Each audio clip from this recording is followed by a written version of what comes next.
alternating EMF E given by E is equal to E naught sin omega t। तो इसका जो हमने series LCR circuit का diagram बनाया था वो देखिएगा ऐसे था।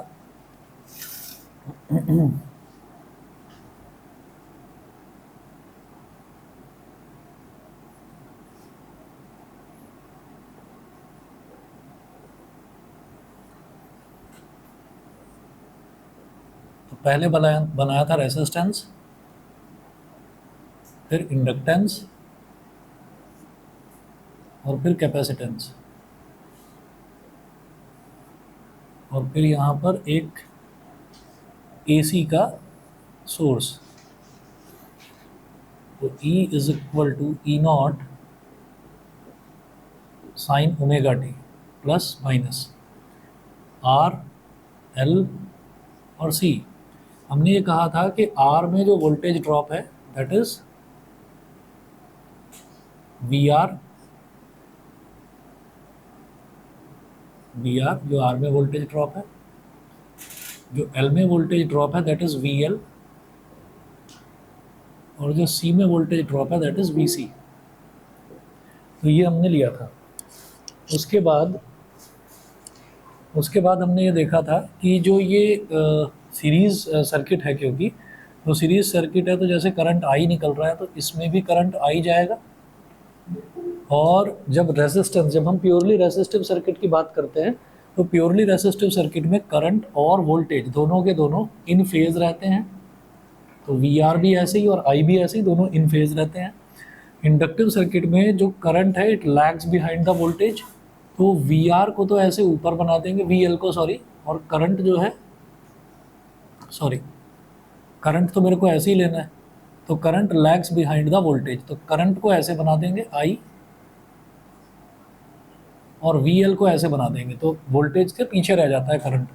और जो कैपेसिटर है, कैपेसिटर के केस में current Leeds ahead of the voltage, तो VC को ऐसे बना लेंगे। ये हो गया।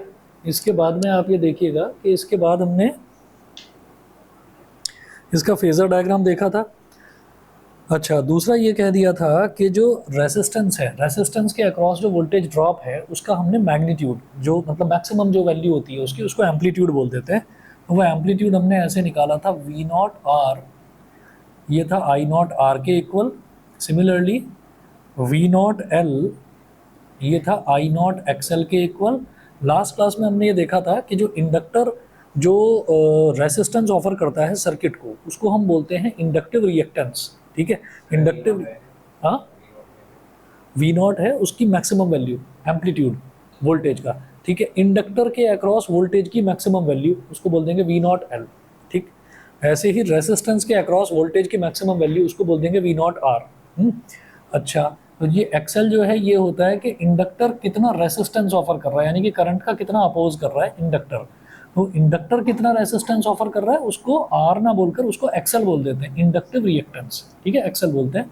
इसकी यूनिट भी ओम है, इसकी यूनिट भी ओम है। ऐसे ही V नॉट C हो जाएगा I not XC। XC is inductive reactance, sorry capacitive reactance. तो कैपेसिटिव रिएक्टेंस की भी जो यूनिट है वो भी ओम ही रहेगी, मतलब ये रेसिस्टेंस की तरह ही बिहेव करेगा। अच्छा, इसके बाद आप ये देखिएगा कि जो हमने फेजर डायग्राम बनाया था, यहाँ पर हमने ये देखा था कि एक केस हमने लिया था जिसमें वोल्टेज जो है ना, ये इंडक्टर के अक्रॉस वोल्टेज ड्रॉप कैपेसिटर के अक्रॉस वोल्टेज ड्रॉप से ज़्यादा है, यानी कि VL is greater then VC। हमने ये वाला केस लिया था, तो इसका फेजर डायग्राम ऐसे बना लिया था।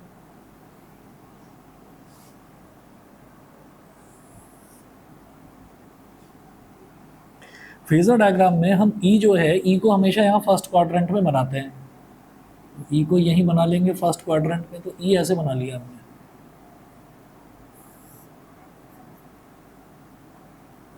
ठीक है, अच्छा, उसके बाद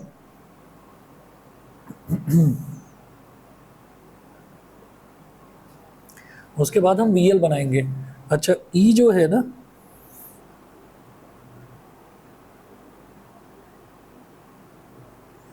E ये बना लिया, और अब बनाएंगे जरा VR। तो VR बनाएंगे सबसे पहले। तो देखिए ऐसा है कि अभी तक हम क्या करते थे कि जैसे हमने E बनाया तो अभी तक हम ये करते थे कि E ही हमारा वोल्टेज होता था। अब क्या है कि वोल्टेज अलग अलग होंगे, तो इसके अक्रॉस वोल्टेज अलग, इसके अक्रॉस वोल्टेज अलग, इसके अक्रॉस वोल्टेज अलग। तो सबसे पहले हम क्या करेंगे कि सबसे पहले हम VR बना लेंगे, ठीक है। तो VR जो है वो क्या होगा, वो E से तो कम ही होगा, तो E से थोड़ा सा कम उसको बनाकर, मतलब उसकी लेंथ E से कम रख लेंगे, और VR को हमने यहाँ बना लिया ऐसे।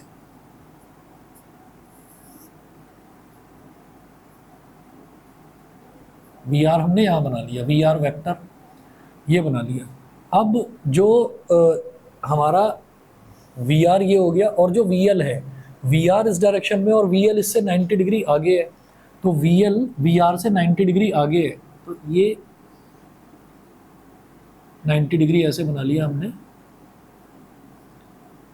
VL, और VR इस तरह से है और VC 90 डिग्री पीछे है, तो VC इससे पीछे बना लिया, VC को थोड़ा सा छोटा बना लेंगे, ठीक। तो VR और VC में 90 डिग्री, VR और VL पे 90 डिग्री, ये दोनों हमने एंगल बना लिए।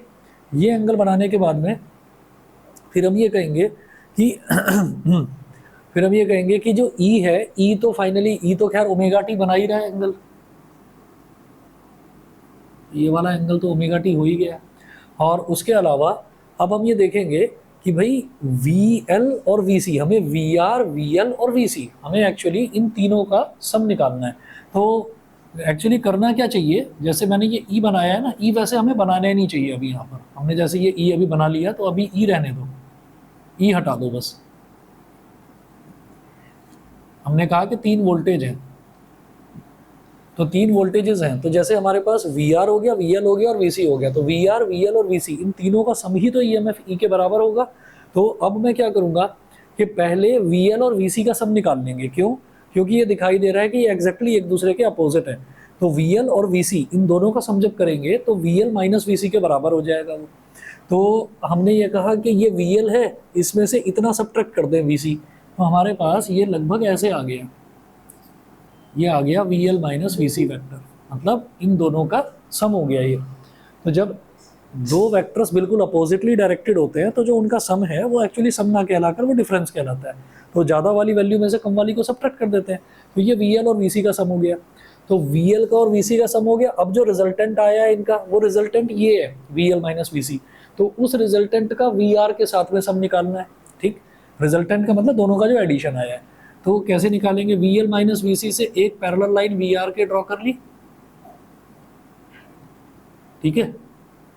VL माइनस VC से VR के पैरेलल एक लाइन ड्रॉ कर ली, और VR से VL माइनस VC के पैरेलल एक लाइन ड्रॉ कर ली, इस तरह से। अब ये दोनों जहां पर मीट करेंगे ना,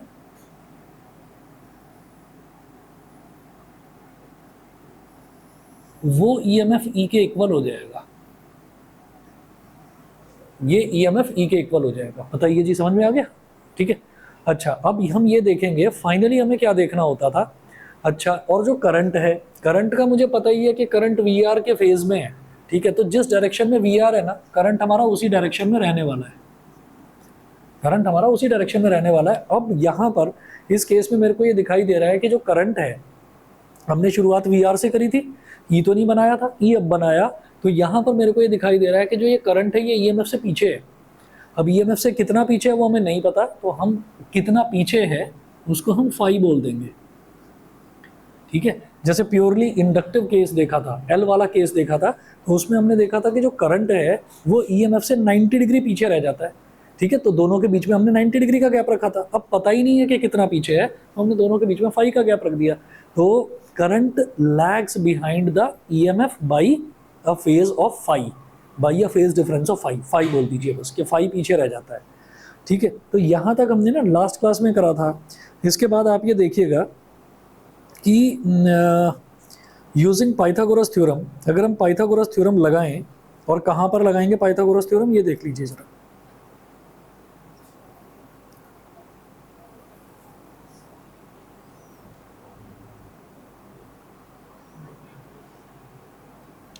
आप ये देखिएगा कि यहाँ ये 90 डिग्री का एंगल हो गया, ठीक है। अच्छा, जब भी हम कोई वेक्टर बनाते हैं तो वेक्टर की जो लेंथ होती है that is taken as its magnitude, वो उसकी वैल्यू के बराबर होती है वेक्टर की जो लेंथ है। तो इसका जो मैग्नीट्यूड है मैक्सिमम कितना है, E0 है। तो मैं ये कहूँगा कि ये वाली जो लेंथ है, this length is representing E0। ये वाली जो लेंथ है, इस वाली लेंथ से हमें क्या पता चल रहा है इससे हमें पता चल रहा है VL माइनस VC का मैग्नीट्यूड। तो इनका मैग्नीट्यूड कितना है, VL का है V0L, VC का है V0C। तो ये हो जाएगा V0L माइनस V0C, ये वाली लेंथ। भाई लेंथ का ही तो सब्ट्रैक्शन करा है, और लेंथ क्या होता है, पूरे मैग्नीट्यूड के बराबर यानी कि एम्पलीट्यूड के बराबर, ठीक। और ये वाली लेंथ जो है, ये वाली लेंथ कितनी है, ये वाली लेंथ है, ये VR लिया है ना यहाँ पर, तो ये V0R के बराबर है। तो मैं इस ट्राइंगल में अगर पाइथागोरस थ्योरम लगाऊंगा तो हमारा हाइपोटेन्यूज क्या है, E0। तो E0 का स्क्वायर, E0 का square is equal to V0R का स्क्वायर, V0R का square plus V0L minus V0C का स्क्वायर, ये हो गया। अब V0R की जगह इसकी वैल्यू डालिए, तो ये क्या हो जाएगा, I0R का स्क्वायर, और V0L की वैल्यू डालें तो I0XL, V0C की वैल्यू डालें तो ये I0XC, इसका होल स्क्वायर। अब क्या करें, ये हो जाएगा I0 स्क्वायर R स्क्वायर, और इधर ब्रैकेट में हमने I0 कॉमन ले लिया, तो ये बचेगा XL माइनस XC और इसका होल स्क्वायर। तो ये हमारे पास आ गया I0 का स्क्वायर R का स्क्वायर प्लस I0 का square into XL minus XC का स्क्वायर। अब हमने I0 का स्क्वायर ले लिया कॉमन, I0 का स्क्वायर ले लिया कॉमन, ये हो गया R square plus XL minus XC का होल स्क्वायर। तो E0 is equal to I0 into under root R square plus XL minus XC का whole square, R square plus XL minus XC का whole square. तो I0 कितना हो जाएगा यहाँ से, I0 is equal to E0 upon under root R square plus XL minus XC का whole square, ये हो गया। अच्छा, तो इसका मतलब क्या है कि ये जो पूरा है ये तो करंट हो गया पूरे सर्किट का, पूरे LCR सर्किट का जो मैक्सिमम करंट है वो I0 हो गया, ठीक है।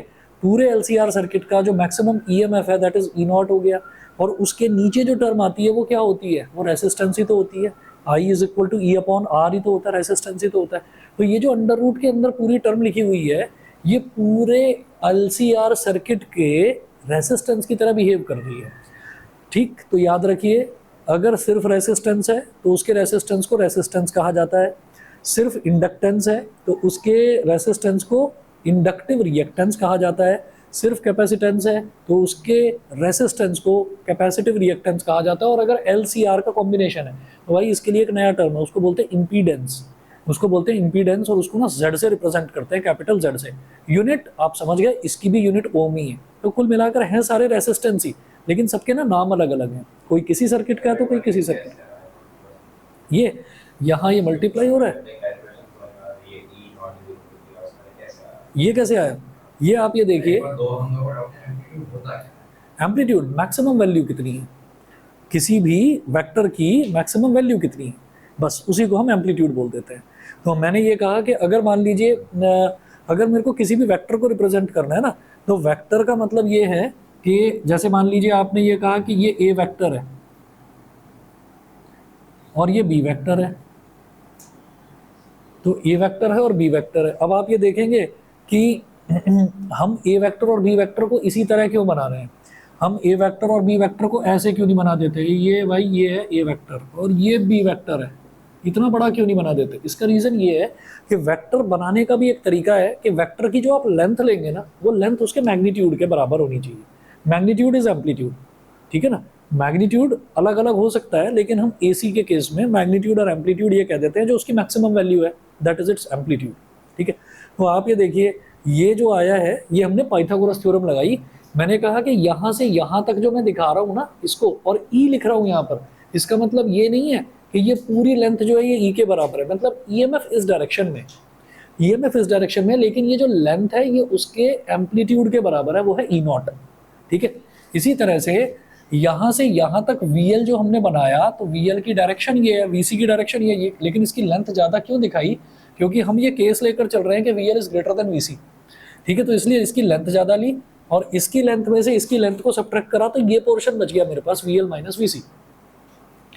तो इसका मतलब आपने करा क्या है, आपने VL के एम्पलीट्यूड में से VC का एम्पलीट्यूड सब्ट्रैक्ट कर दिया। VL का एम्पलीट्यूड क्या है, V नॉट L, ऐसे लिख दिया जैसे V नॉट की पावर L हो, वो दिखाने के लिए सिर्फ कि भाई V नॉट जो है वो V नॉट किसका V नॉट लिया जा रहा है, इंडक्टर का, तो इसलिए V नॉट की पावर L, तो V not L minus V not C, ये हो गया। क्योंकि ये है तो पैरेलल ही मैं ये करूँगा, ये VL माइनस VC है तो ये भी VL माइनस VC है, amplitude V not L minus V not C। और ये जो पूरी लेंथ है दिस इज VR, तो इसका एम्पलीट्यूड जो है वो V नॉट R हो गया। तो बस वही बेस का स्क्वायर प्लस परपेंडिकुलर का square is equal to hypotenuse का स्क्वायर, समझ गए होंगे। उसके बाद हमने ये कॉमन लिया, I nought is equal to E nought upon anything that anything is called resistance, वो रेसिस्टेंस की तरह बिहेव करता है। और एलसीआर सर्किट में जो रेसिस्टेंस आता है उसी को इम्पीडेंस बोल देते हैं, ठीक है ना। हाँ ना आई नॉट के नीचे जो ये लिखा हुआ है ये इम्पीडेंस है, रेसिस्टेंस जो ऑफर हुआ जा रहा है ना वो। अच्छा जी इसके बाद देखिएगा, हाँ पूरी वैल्यू तो ये आ गई ना आई नॉट की, है ना। ये आई नॉट इज इक्वल टू, भाई आई इज इक्वल टू क्या होता है, V अपॉन आर। तो ये पूरे सर्किट का वोल्टेज ही तो हो गया, EMF वोल्टेज ही तो होता है एक तरह से, पूरे सर्किट का वोल्टेज। नीचे वाला जो है, नीचे वाला रेसिस्टेंस हो गया, रेसिस्टेंस को ही इम्पीडेंस बोलते हैं जब कॉम्बिनेशन आ जाता है LCR सर्किट का। एक मिनट वेट करिए बस।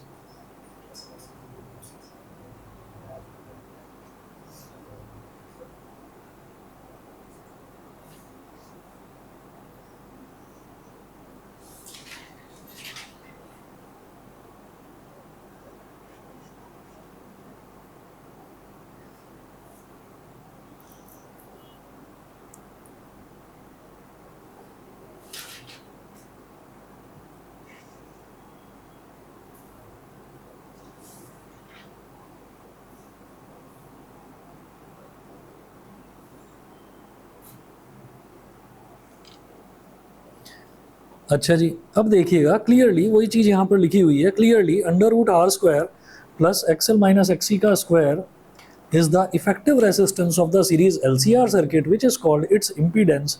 It is denoted by capital Z and its SI unit is ohm. इसकी SI unit ohm होती है, ठीक है। तो हमने ये कहा कि जो ये Z है, मैंने इसको Z बोल दिया,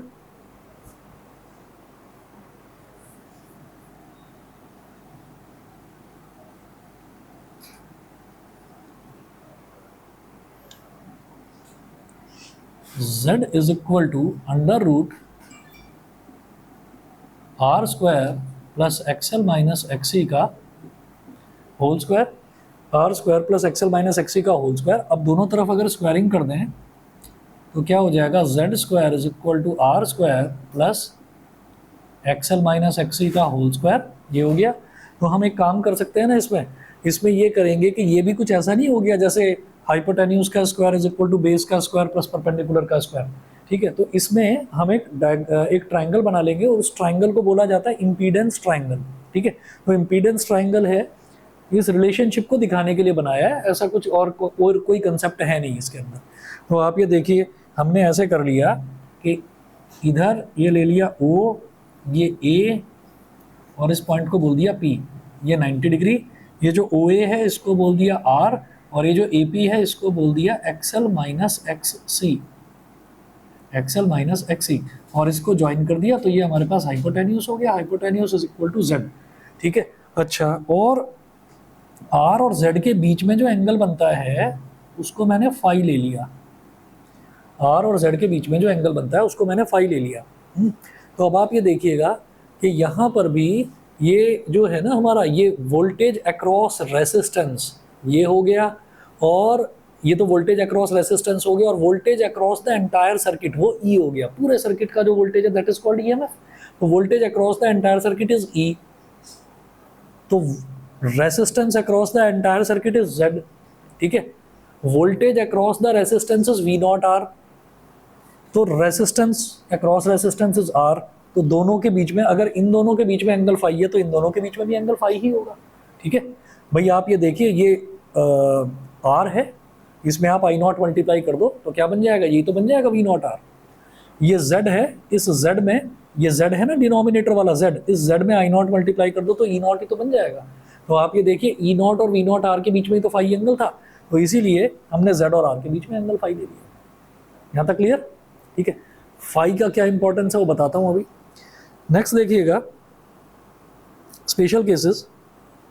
अच्छा हाँ, इसमें ना z को एक तरह से और रिप्रेजेंट करा जा सकता है। z जैसे ये है, तो z को हम ये कह सकते हैं z is equal to under root R square plus XL को क्या बोलेंगे ओमेगा एल, और एक्सी क्या होता है 1 अपॉन ओमेगा सी का होल स्क्वायर। एक्सएल की जगह ओमेगा एल आ गया, ठीक है, और एक्सी की जगह 1 अपॉन ओमेगा सी आ गया। ये हम देख चुके हैं, इंडक्टिव वाला सर्किट में अलग देखा था, एक्सएल क्या था ओमेगा एल था, ठीक है, और एक्सी क्या था 1 अपॉन ओमेगा सी था। ठीक, तो ये हमारे पास एक तो ये रिलेशन आया और एक ये रिलेशन आया। हमारे काम का वैसे ये वाला रिलेशन है, मैं अभी बताऊंगा क्या देखना है। नेक्स्ट देखिएगा special cases, when XL is greater than XC और VL is greater than VC, EMF is ahead of current by phase angle phi, which is given by tan phi is equal to XL minus XC upon R. तो tan phi is equal to tan phi कैसे निकाल सकते हैं यहाँ पर? अरे perpendicular upon base, तो XL minus XC upon R। तो यहाँ पर सीधा सीधा है कि EMF is ahead of current, EMF is ahead of current या current lags behind the EMF, कुछ भी बोल सकते हैं, by a phase angle phi. The instantaneous current in the circuit will be I is equal to instantaneous current in the circuit, पूरे circuit का जो instantaneous current है उसको I बोलते हैं, तो वो क्या हो जाएगा I नॉट साइन, क्योंकि यहाँ पर जो करंट है वो क्या है, वो पीछे रह गया EMF से, तो कितना हो गया I is equal to I not sine omega T minus phi. जब पाई बाई 2 पीछे रह गया था तो omega T minus pi by 2 था, अब फाई पीछे रह गया है तो ओमेगा टी माइनस फाई हो गया। ठीक है जी, क्लियर? आगे चलते हैं। अब दूसरा केस देख लीजिए, स्पेशल केस इसका दूसरा वाला। दूसरा केस जो है इसमें क्या है हमारे पास कि अगर जैसे यहाँ पर मैंने लिया था कि अगर वी एल वी सी से बड़ा है, तो अगर उल्टा कर दें, अगर उल्टा कर दें तो क्या बनेगा, ये मिटा रहा हूँ इधर से,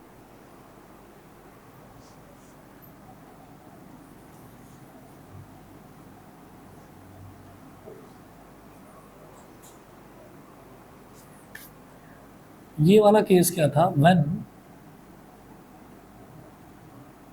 VL is greater then VC। अब उल्टा देखते हैं जरा, व्हेन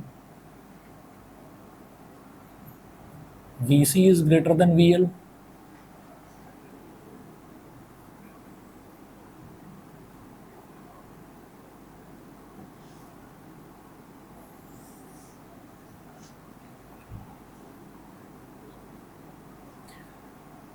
शुरुआत वही करेंगे VR से, तो VR यहां बना दिया हमने।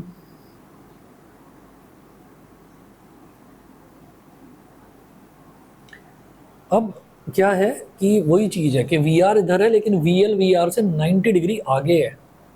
भाई VR इस ऐसे है ना, तो VL जो है वो इस तरीके से उससे आगे है। तो अब मेरे को क्या करना है, जैसे VL को बड़ा बनाया था, इस पर VL को बड़ा ना बनाकर VL को छोटा बनाएंगे। बस फेजर डायग्राम का अंतर है, बाकी ज़्यादा अंतर नहीं आने वाला है इसमें। ये हो गया। अच्छा, ये हो गया हमारे पास VL वेक्टर। इसके बाद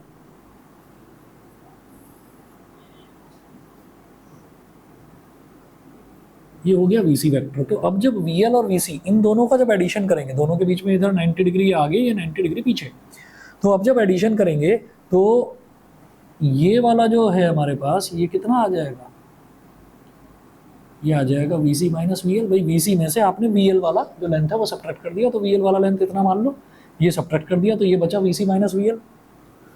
चलिए, अब इन दोनों का तो रिजल्टेंट आ गया ये, अब इसका और VR इन दोनों का एडिशन, तो इससे VR के पैरेलल एक डॉटेड लाइन और VR से इसके पैरेलल एक डॉटेड लाइन, दोनों को मिला दीजिए। तो ये मेरे पास EMF E इस बार ऐसे बन गया। ठीक है, ये एक्चुअली मैंने VC थोड़ा ज़्यादा लंबा बना दिया, इसलिए EMF थोड़ा इस तरह से आ रहा है। उसको VR को थोड़ा ऊपर लेते हैं हम तो ज़्यादा क्लियर बनता। खैर, ये हो गया। अब जिस डायरेक्शन में VR है हमारा करंट भी उसी डायरेक्शन में है, तो इस केस में क्या होगा, इस केस में आपको दिखाई दे रहा है कि current is leading ahead, current उससे आगे निकल गया और एंगल वही लेना है आपको phi.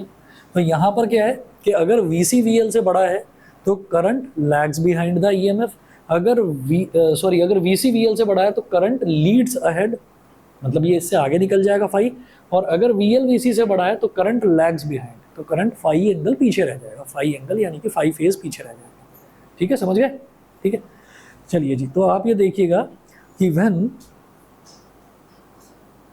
when XL is less than XC or VL is less than VC as shown in figure, that is current is ahead of EMF, तो करंट जो है वो EMF से ahead है, EMF से आगे है। हाँ, by phase angle phi which is given by tan phi is equal to, तो अंतर कितना हो जाएगा, यहाँ tan phi कैसे निकाला था, XL minus XC upon R, यहाँ उल्टा हो जाएगा, tan phi इस केस में tan phi is equal to XC minus XL upon R।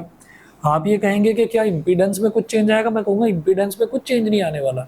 Reason क्या है, इंपीडेंस क्या है, R square plus XL minus XC का होल स्क्वायर। आप 2 माइनस 7 का होल स्क्वायर करो 25 आएगा, 7 माइनस 2 का होल स्क्वायर करो तो भी 25 आएगा।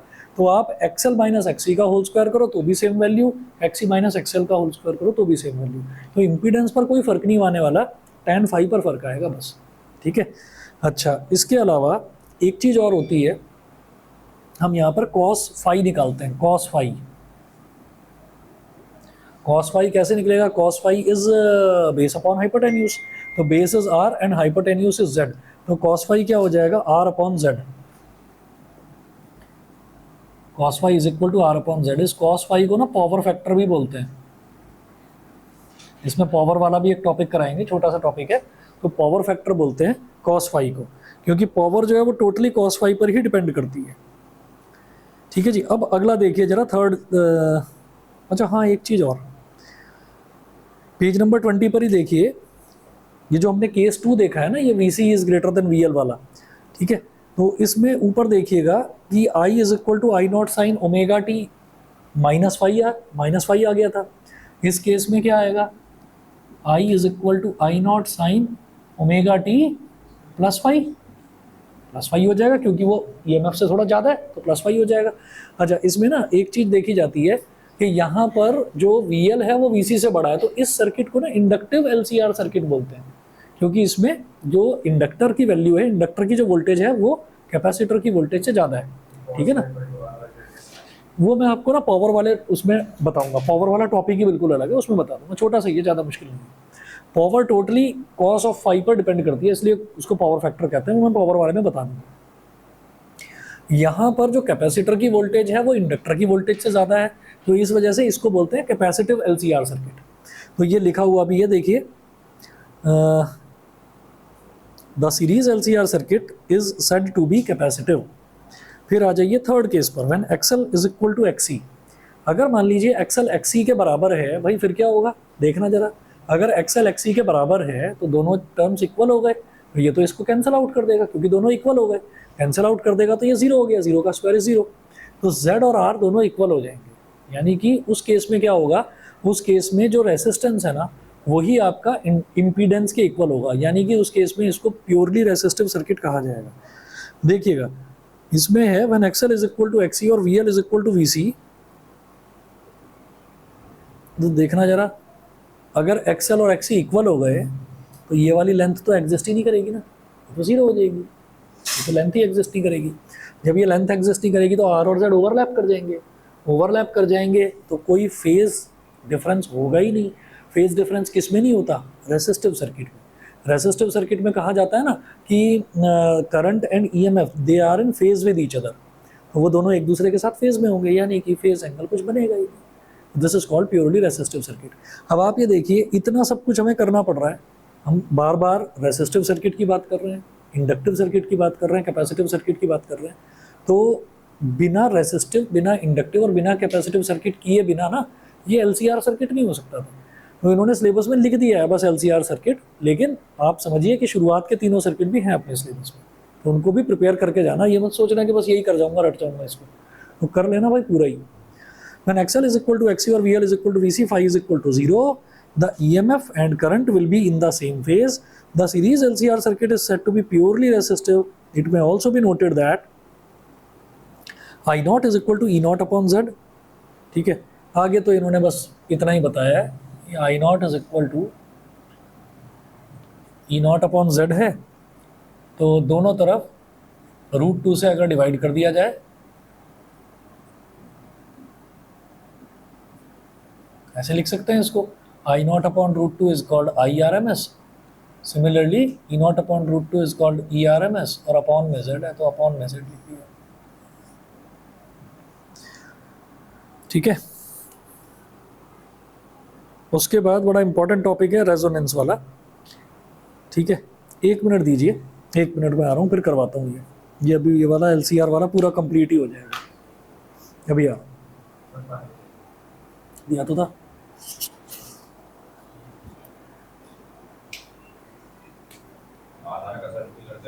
हाँ हाँ,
पेज नंबर 21 पर आ जाइए। ससेप्टेंस क्या है? The reciprocal of the reactance of N AC circuit is called its susceptance. तो जो भी हमको रिएक्टेंस दे रखा है, रिएक्टेंस का रेसिप्रोकल, उसको हम ससेप्टेंस बोल देते हैं। तो ससेप्टेंस क्या है? ससेप्टेंस बिल्कुल वैसे ही है जैसे कि याद करिए कंडक्टेंस होता है। तो कंडक्टेंस क्या होता है, रेसिस्टेंस का रेसिप्रोकल। इसी तरह से रिएक्टेंस जो है, रिएक्टेंस किस केस में मिलेगा, या तो इंडक्टर के केस में और या फिर कैपेसिटर के केस में। इंडक्टिव रिएक्टेंस तो उसका रेसिप्रोकल लेंगे तो वो क्या कहलाएगा, इंडक्टिव ससेप्टेंस। ऐसे ही अगर कैपेसिटिव रिएक्टेंस का रेसिप्रोकल लेंगे तो वो कहलाएगा कैपेसिटिव ससेप्टेंस। और इसकी यूनिट क्या होती है, पर ओम और मोह, ठीक है, ये होती है। फिर बात करेंगे एडमिटेंस की। तो एडमिटेंस क्या है, the reciprocal of the impedance of N AC circuit. वही बात है कि इम्पीडेंस किसका मिलेगा, एलसीआर का मिलेगा। एलसीआर सर्किट के इम्पीडेंस को हम जेड बोलते हैं, तो उसका जो रेसिप्रोकल है उसको हम एडमिटेंस बोल देते हैं। इसकी यूनिट भी वही है, पर ओम या मोह, ठीक है। अगला देखेंगे resonance condition of a series LCR circuit. Resonance condition कब आती है ये देखिएगा। A series LCR circuit is said to be in the resonance condition. एक सीरीज एलसीआर सर्किट को हम कह सकते हैं कि वो रेजोनेंट कंडीशन में है जब एक्सएल और एक्सी ये दोनों के दोनों इक्वल हो जाते हैं।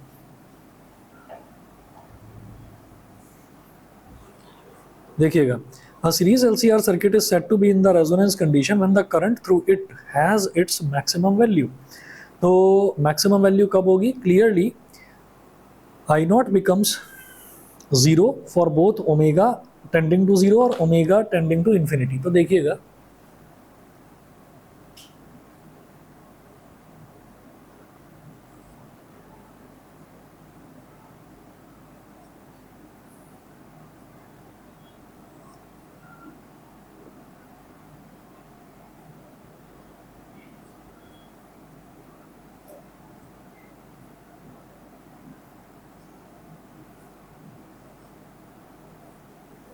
ये होता है। तो हम ये कहेंगे कि I0 कब जीरो हो जाएगा, I0 तब जीरो हो जाएगा for both omega tending to zero और ओमेगा टेंडिंग टू इन्फिनिटी। अगर देखिएगा कि ओमेगा जीरो को टेंड करेगा, सोचिए अगर ओमेगा जीरो को टेंड कर जाए तो ये वाला टर्म तो जीरो बन जाएगा, ठीक है, लेकिन ये वाला टर्म क्या बन जाएगा, इन्फिनिटी। जीरो भाई डिनोमिनेटर में ओमेगा जीरो हो गया ना, तो डिनोमिनेटर में जीरो आते ही infinity. Zero minus infinity is infinity. Infinity का होल स्क्वायर इज इन्फिनिटी का स्क्वायर, बहुत बड़ी वैल्यू, उसमें आर स्क्वायर जोड़ेंगे तो वो भी इन्फिनिटी। तो डिनोमिनेटर में ओवरऑल इन्फिनिटी आ जाएगा। तो जब डिनोमिनेटर में इन्फिनिटी आता है तो वो ओवरऑल फ्रैक्शन जो है वो जीरो बन जाता है। तो इस तरह से हमारा करंट जो है, अगर ओमेगा की वैल्यू हमने जीरो कर दी तो हमारा करंट जीरो हो जाएगा। अच्छा, अब मैं कहता हूँ कि ओमेगा की वैल्यू इन्फिनिटी कर दो। दोबारा देखो, हमने ओमेगा की वैल्यू जीरो कर दी। ओमेगा की वैल्यू अगर जीरो कर दी तो आई नॉट क्या हो जाएगा, आई नॉट हो जाएगा E nought upon under root R square plus omega की वैल्यू जीरो है तो ये zero minus infinity, minus infinity का होल स्क्वायर तो इन्फिनिटी का स्क्वायर ही हो गया। इन्फिनिटी के स्क्वायर में आर स्क्वायर आपने ऐड करा तो इन्फिनिटी से थोड़ा सा बड़ा ही होगा, कुछ कम तो होगा नहीं। और उसका अंडर रूट निकालोगे तो वो ओवरऑल आप अप्रॉक्सीमेटली अगर देखेंगे तो डिनोमिनेटर में हमारे पास इन्फिनिटी ही आ जाएगा। किसी भी नंबर के डिनोमिनेटर में अगर इन्फिनिटी आता है तो वो जीरो बन जाता है, ठीक है। ये कब हुआ, जब ओमेगा टेंडिंग टू जीरो है। अगर हम ये कहें कि omega is now tending to infinity, अगर ओमेगा इन्फिनिटी है तो भी आई नॉट कितना हो जाएगा, तब भी वो जीरो ही बनेगा। कैसे, आर स्क्वायर प्लस, अब ओमेगा इन्फिनिटी है तो omega into L, infinity into L, ये हो गया इन्फिनिटी माइनस और one upon infinity, one upon infinity is called zero और इसका अंडर रूट, ये जीरो हो गया। ये इन्फिनिटी का square plus R square, again वही वाली चीज़ आ गई ना, तो ये भी आपके पास जीरो ही बन जाएगा। तो करंट अगर आप ओमेगा को इन्फिनिटी ले लो या ओमेगा को आप जीरो ले लो, दोनों ही केसेस में जो करंट है वो आपका जीरो आने वाला है, ठीक। अच्छा, तो clearly I not becomes zero, sorry, so the value of I nought is maximum. I not की वैल्यू मैक्सिमम कब हो सकती है, आई नॉट की वैल्यू मैक्सिमम तब हो सकती है जब हम डिनोमिनेटर को जितना छोटा कर सके उतना छोटा कर दें। डिनोमिनेटर को छोटा करने का एक ही तरीका है। डिनोमिनेटर को छोटा करने के लिए मैंने कहा कि अच्छा भाई ओमेगा को करो जीरो, जीरो करके देखा तो भाई पूरा करंट ही जीरो हो गया, मैक्सिमम तो हुआ नहीं, ठीक है। अच्छा, ओमेगा को इन्फिनिटी करो तो फिर वो जीरो हो गया। तो हमने कहा भाई ये जो पूरा टर्म है ना, इस पूरे टर्म को जीरो कर दो, इस पूरे टर्म को खत्म करो। तो वो पूरे टर्म को जीरो करने का मतलब क्या है कि हम omega L minus one upon omega C को जीरो कर रहे हैं। तो इसका मतलब क्या है, omega L is equal to one upon omega C हो जाएगा। इसको इधर ले आओ तो omega square is equal to 1/LC हो जाएगा। तो omega is equal to 1/√LC हो जाएगा। ओमेगा की वैल्यू अगर इतनी ले ली जाए, ठीक, तो हमारा जो करंट है वो करंट कितना बन जाएगा? हाँ हाँ, ज़बरदस्ती, ठीक। रेजोनेंट कंडीशन ये होती है, जैसे रेजोनेंट अगर हम देखें ना, ये तो हमें इलेक्ट्रिसिटी में, इसमें रेजोनेंट हम देख रहे हैं। रेजोनेंस ये होता है कि जब भी कभी अगर मान लीजिए मिलिट्री का एक पूरा ट्रूप जा रहा है और किसी एक ब्रिज से जा रहा है, ठीक है, ये एग्जांपल पहले कभी सुना है? ठीक है ना, वेव्स में सुना होगा 11th क्लास में। एक्चुअली वेव्स वाला जो एग्जांपल है, वेव्स वाला जो चैप्टर है, वो ऐसे ही हवा में करवा दिया जाता है 11th क्लास में। तो उसमें ये होता है, रेजोनेंस का मतलब ये होता है कि वो एकता में बल वाली बात है, ठीक है। तो उसमें ये है कि एकता भी ऐसी नहीं होनी चाहिए कि कोई कहीं दौड़ रहा है कोई कहीं दौड़ रहा है, नहीं, कलेक्टिवली एक सीक्वेंस में, एक पैटर्न में काम होना चाहिए। तो जैसे मिलिट्री वाले जब परेड करते हैं, तो परेड करते टाइम आपने देखा होगा कि एक साथ अगर एक का लेफ्ट पैर उठ रहा है तो सभी का लेफ्ट पैर उठेगा, लेफ्ट पैर नीचे रख रहे हैं तो सभी का लेफ्ट पैर एक साथ नीचे रखा जाएगा। तो जब भी वो किसी ब्रिज से गुजर रहे होते हैं तो तब उनको बोल दिया जाता है कि यहाँ पर आप ड्रिलिंग करते हुए, मार्च करते हुए जाएंगे नहीं, यहाँ पर आप नॉर्मल जाएंगे। क्योंकि होता क्या है कि एक साथ पैर उठा, एक साथ पैर लगा, तो उससे क्या होता है कि इतनी ज़्यादा फोर्स जनरेट हो जाती है कि जो ब्रिजेस हैं, ब्रिजेस पर क्रैक जनरेट हो जाते हैं, ठीक है। इस कंडीशन को रेजोनेंस कंडीशन बोला जाता है। वही चीज़ यहाँ पर है, रेजोनेंस कंडीशन। तो रेजोनेंस कंडीशन में क्या होता है, फोर्स बहुत ज़्यादा जनरेट हो जाती है। यहाँ पर हम क्या चाहते हैं कि करंट बहुत ज़्यादा जनरेट हो जाए। तो करंट बहुत ज़्यादा यानी कि करंट मैक्सिमम जनरेट हो जाए। हम ये कहते हैं कि एवरेज वैल्यू करंट की 0 होती है। भाई एसी में एवरेज वैल्यू करंट की 0 होती है। अच्छा, दुनिया में जितने भी हम सर्किट्स बनाते हैं, चाहे वो टीवी हो, चाहे मोबाइल हो, चाहे रेफ्रिजरेटर हो, सब में रेजिस्टेंस भी यूज़ होता है, इंडक्टेंस भी यूज़ होता है और कैपेसिटेंस भी, सब में ये चीज़ें यूज़ होती ही होती हैं। तो हम ये चाहते हैं कि इनका मैक्सिमम आउटपुट निकल कर आए। तो मैक्सिमम आउटपुट के लिए एटलीस्ट करंट तो मैक्सिमम हो। तो करंट मैक्सिमम करने के लिए क्या करा जाए, क्या लॉजिक लगाया जाए? तो हमने कहा करंट मैक्सिमम भाई तभी हो सकता है जब इंडक्टिव रिएक्टेंस और कैपेसिटिव रिएक्टेंस ये दोनों ही 0 के बराबर हो जाएं। दोनों 0 के बराबर होंगे तो दोनों एक दूसरे के इक्वल हो जाएंगे। तो ये जो कंडीशन आती है ना, omega is equal to 1/√LC, इसी को रेजोनेंस कंडीशन बोल देते हैं, ठीक है। तो देखिएगा, यहाँ पर हमने ये कहा कि omega square is equal to LC हो गया, omega is equal to 1/√LC हो गया। तो Z जो है वो पूरा जब आपने इसको पूरे को ही 0 ले लिया, तो ये जो Z है, Z is equal to √R² plus 0² तो Z की वैल्यू ना R आ जाएगी, समझ गए? जो इम्पीडेंस है वो एग्जैक्टली R के इक्वल आ जाएगा। That is the circuit is purely resistive in this case. तो इस केस में सर्किट आपका प्योरली रेसिस्टिव सर्किट की तरह बिहेव कर रहा है ना। Current and voltage are in same phase and the current in the circuit is maximum. This condition of LCR circuit is called resonance circuit. The frequency at which the current amplitude I0 attains a peak value is called natural or resonant frequency of the LCR circuit and is denoted by FR, ठीक है। तो इसको क्या करेंगे हम, omega R, ये जो value आई है 1/√LC, तो इसको ओमेगा R बोल देंगे, यानी कि ओमेगा रेजोनेंट, और ओमेगा की वैल्यू होती है 2πf। तो 2πfR is equal to 1/√LC। तो FR अगर निकालेंगे तो FR is equal to 1/2π√LC। The current amplitude at resonant frequency I0 is equal to E0/R, ठीक है। इसके बाद इसके कैरेक्टरिस्टिक्स हैं, ये आप समझ जाएंगे, कुछ ज़्यादा मुश्किल नहीं है। Resonance occurs in a series LCR circuit when XL is equal to XC। Second, इसकी characteristic resonant frequency FR is equal to 1/2π√LC, यही वैल्यू जो हमने अभी निकाली है। Third, the impedance is minimum and purely resistive. Fourth, the current has a maximum value। कितनी maximum value हो जाएगी करंट की, E0/R। जब Z ही R के इक्वल हो गया तो I0 is equal to E0/R। तो यही सारी चीज़ें जो है ना, ये कलेक्टिवली समराइज करके लिखी हुई हैं, ठीक है। तो बस इतना कर लीजिए, फिर आपका Q फैक्टर बच रहा है। एक तो इसमें Q फैक्टर है, कुछ न्यूमेरिकल्स हैं, और ट्रांसफार्मर और जनरेटर। ट्रांसफार्मर और जनरेटर जो है छोटे छोटे टॉपिक्स हैं, एक ही क्लास में निपट जाएंगे, ठीक है। मेरे को 2 क्लास चाहिए, 2 क्लास में चैप्टर फिनिश हो जाएगा आपका, ठीक है।